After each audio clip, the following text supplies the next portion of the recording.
മക്കൾ ഉപേക്ഷിച്ചതിനെ തുടർന്ന് തെരുവിലലഞ്ഞ കൃഷ്ണമ്മയ്ക്ക് അഭയമായി മാതൃജ്യോതി അഭയകേന്ദ്രം. മങ്ങാട് സ്വദേശിനിയായ കൃഷ്ണമ്മയാണ് തെരുവിൽ അലഞ്ഞു നടന്നത്. ജീവകാരുണ്യ പ്രവർത്തകരുടെ സഹായത്തോടെയാണ് ഇവരെ അഭയകേന്ദ്രത്തിൽ എത്തിച്ചത്. 3 മക്കളെ ആൺപിള്ളേരെ നല്ല രീതിയിൽ തന്നെ നോക്കിയത്. പക്ഷെ നോക്കാൻ നിവർത്തില്ലെങ്കിലും നോക്കി വീട്ടു ജോലി ചെയ്ത് നോക്കി അവരൊക്കെ ഓരോ രീതിയിലായപ്പോൾ അവരെ ഇഷ്ടപ്പെടുന്ന പെണ്ണുങ്ങളെ കെട്ടിച്ചു കൊടുത്ത്, തമിഴ്നാട്ടിൽ ഇരുന്ന് 2 പെൺപിള്ളേരെ കെട്ടിച്ചു കൊടുത്തു. അവർക്ക് മക്കളായപ്പോൾ ഇപ്പൊ എനിക്ക് ഹാർട്ടിന്റെ ബ്ലോക്ക് അവര് എന്നെ നോക്കത്തില്ല, അങ്ങ് തള്ളിക്കളയുക, ചെലവില്ല എന്നൊക്കെ പറഞ്ഞ് 3 പെൺപിള്ളേരാ കൂടുതൽ എന്നോട് കടുങ്കൈ കാണിക്കുന്നത്. 2 ആൺപിള്ളേർ നല്ല പിള്ളേരാ, പക്ഷെ അവരെ പറഞ്ഞത് കേട്ടോണ്ട് എന്നെ ഇല്ലാതാക്കി തള്ളിക്കള. ഈ 2 അണ്ണന്മാരെ ഇപ്പൊ 1 മാസം കൊണ്ട് എനിക്ക് കഞ്ഞി ചോറൊന്നും തിന്നാൻ പറ്റുന്നില്ല. വിവാഹം കഴിഞ്ഞ് പ്രത്യേകമായി താമസിക്കുന്ന 3 മക്കളും നാളുകളായി കൃഷ്ണമ്മയെ വീട്ടിൽ നിന്നും പുറത്താക്കിയ നിലയിലാണ്. ഇതേ തുടർന്ന് പള്ളിപ്പറമ്പുകളിലും ബസ് സ്റ്റോപ്പിലുമായിരുന്നു ഇവർ ഉറങ്ങി വന്നത്. രോഗം വന്നപ്പോൾ കൂടെ നിൽക്കാൻ പോലും ആരുമില്ലാതായി. എല്ലാം ഉണ്ടായിട്ട് എന്നെ മക്കളിങ്ങനെ തള്ളിക്കളഞ്ഞു, നോക്കുന്നില്ല.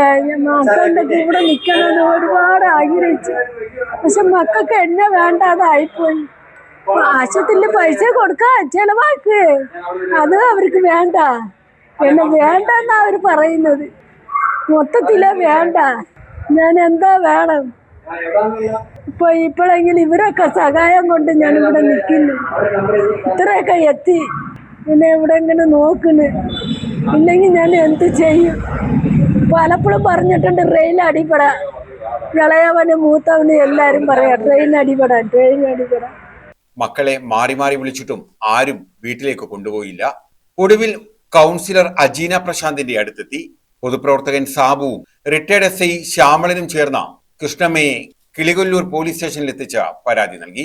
പോലീസ് പലതവണ മക്കളെ ബന്ധപ്പെട്ടിട്ടും സ്റ്റേഷനിലെത്താനോ അമ്മയെ ഏറ്റെടുക്കാനോ മക്കൾ തയ്യാറായില്ല. ഒടുവിൽ പോലീസ് ജീവകാരുണ്യ പ്രവർത്തകൻ ശക്തികുളങ്ങര ഗണേശന്റെ സഹായം തേടി. മങ്ങാട് ഡിവിഷനിൽ താമസിക്കുന്ന അമ്മയാണിത്. തമിഴ്നാട്ടിൽ നിന്നും വന്ന് താമസിച്ചുകൊണ്ടിരിക്കുന്നതാണ്. അപ്പോൾ കഴിഞ്ഞ കുറച്ച് നാളുകളായി ഈ അമ്മയെ മക്കളെ വീട്ടിൽ കയറ്റുന്നുണ്ടായിരുന്നില്ല. അങ്ങനെ അടുത്തുള്ള ഒരു പള്ളിയിലാണ് രാത്രിയിൽ കിടന്ന് കഴിഞ്ഞുകൂടുന്നത്. അപ്പോൾ അവിടെയുള്ള എൻ്റെ ഡിവിഷനിൽ തന്നെ സ്ഥിരതാമസക്കാരനായ സാബു എന്ന് പറയുന്ന ചേട്ടനും ശ്യാമളൻ എന്ന് പറയുന്ന അദ്ദേഹം ഒരു റിട്ടയർഡ് പോലീസ് ഉദ്യോഗസ്ഥനാണ്. ഇവർ രണ്ടുപേരും കോൺടാക്ട് ചെയ്ത പ്രകാരം നമ്മളവരുടെ മക്കളുമായിട്ടും ഒക്കെ കോൺടാക്ട് ചെയ്തു. ഇവിടെ സ്റ്റേഷനിൽ പരാതി കൊടുത്തു. CA വിളിപ്പിച്ചിട്ട് കൂടി മക്കള് അമ്മയെ ഏറ്റെടുക്കാൻ തയ്യാറല്ല. അങ്ങനെയാണ് നമ്മൾ ഇങ്ങനെ ഒരു ആതുരാലയത്തെക്കുറിച്ച് അറിയുന്നതും. ജീവകാരുണ്യ പ്രവർത്തകരായിട്ടുള്ള ശ്രീ ഗണേഷ് സാറിനെയും അതേപോലെ ശ്യാം എന്നിവരെ കോൺടാക്ട് ചെയ്യുകയും അവരെ അമ്മയെ ഏറ്റെടുക്കാൻ സന്മനസ് കാണിക്കുകയും ചെയ്തു. അതിന്റെ അടിസ്ഥാനത്തിൽ വേണ്ടുന്ന നടപടികളെല്ലാം പോലീസ് സ്റ്റേഷനിൽ പൂർത്തിയാക്കി അമ്മയെ ഏറ്റവും സുരക്ഷിതമായ കൈകളിൽ ഏൽപ്പിക്കുകയാണ്. ഗണേശനും സുഹൃത്ത് ശ്യാം ഷാജിയും ചേർന്ന് കൃഷ്ണമ്മയോട് സംസാരിച്ചു. ഭക്ഷണമില്ലാതെ വിശന്നിരുന്ന അവർ ആദ്യം ഭക്ഷണം വേണം എന്നായിരുന്നു ആവശ്യപ്പെട്ടത്. പിന്നീട് കൃഷ്ണമ്മയെ കായംകുളത്തിനടുത്തുള്ള മാതൃജ്യോതി അഭയമന്ദിരത്തിൽ എത്തിക്കുകയായിരുന്നു. ന്യൂസ് ബ്യൂറോ, കൊല്ലം.